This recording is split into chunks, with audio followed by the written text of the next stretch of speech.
All right, today we're diving into the real heart of any factory. And no, I'm not talking about the roaring machines or the busy assembly lines. We're going to look at the department that feeds them all. We're exploring the absolutely vital, strategic role of manufacturing procurement. You know, it's a pretty powerful thought. Think about it. You could have the most advanced production line in the world, the most skilled operators, a huge backlog of customer orders. But if the raw materials don't show up, everything grinds to a halt. The whole system is completely useless. So that leads to a really important question, right? If it's not the machines or the people on the floor, who is the quiet guardian here? Who's keeping the whole operation from just falling apart? Who really holds the keys to stability? And here's your answer: the purchase department. Now, a lot of people just see this as a buying function, but as we're about to see, it is so much more than that. It's really the strategic nerve center that keeps the entire factory alive and kicking. So here's what we're going to cover. First up, why procurement is the factory's lifeline. Then, we'll look at how they find the perfect partners. After that, making the deal.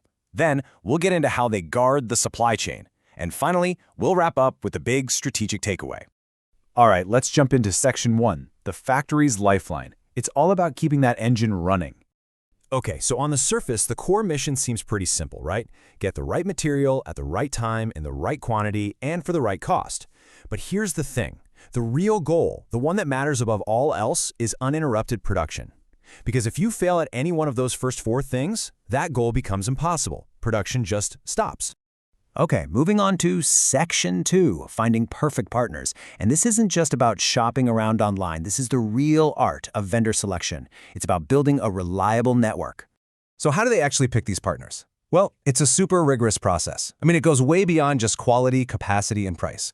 The team digs deep, like, is this supplier financially stable? Can they actually last? Do they meet all the industry standards? See, the goal isn't just to find a vendor, it's to build a totally risk-free partnership.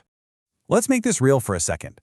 Picture a factory that makes those high-performance electrical cables. For them, the choice of suppliers is absolutely critical. It literally makes or breaks the final product. And you can see the direct link right here.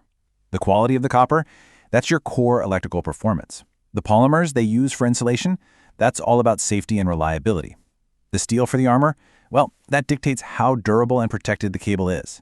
Every single purchasing decision is, in reality, a product quality decision that you, the customer, will eventually feel. Okay, let's talk about Section 3, making the deal.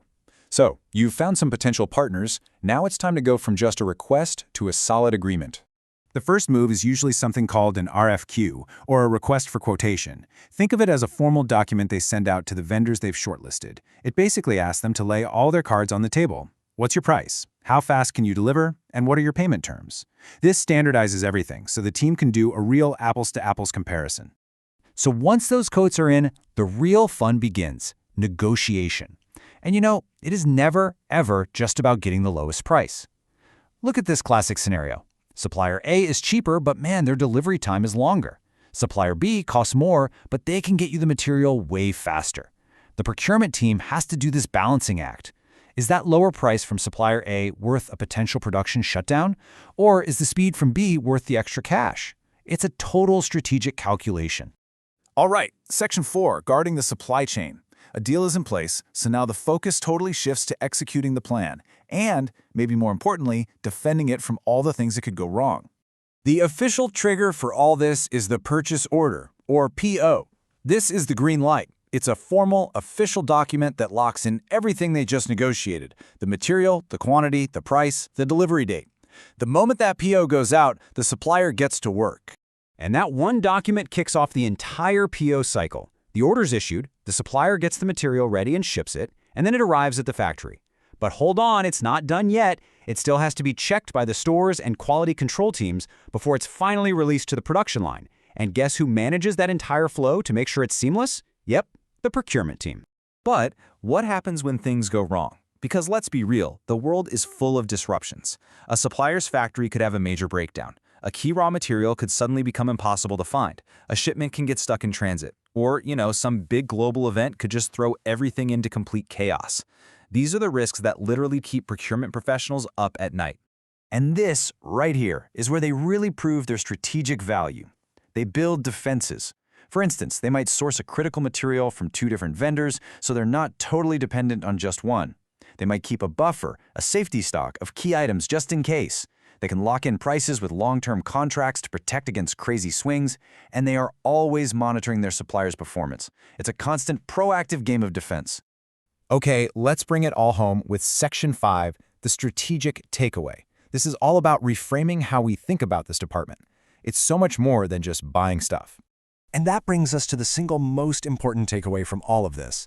Procurement is not just a simple buying function, it's a strategic shield. And its job is to protect the entire manufacturing system from all the shocks and volatility out there.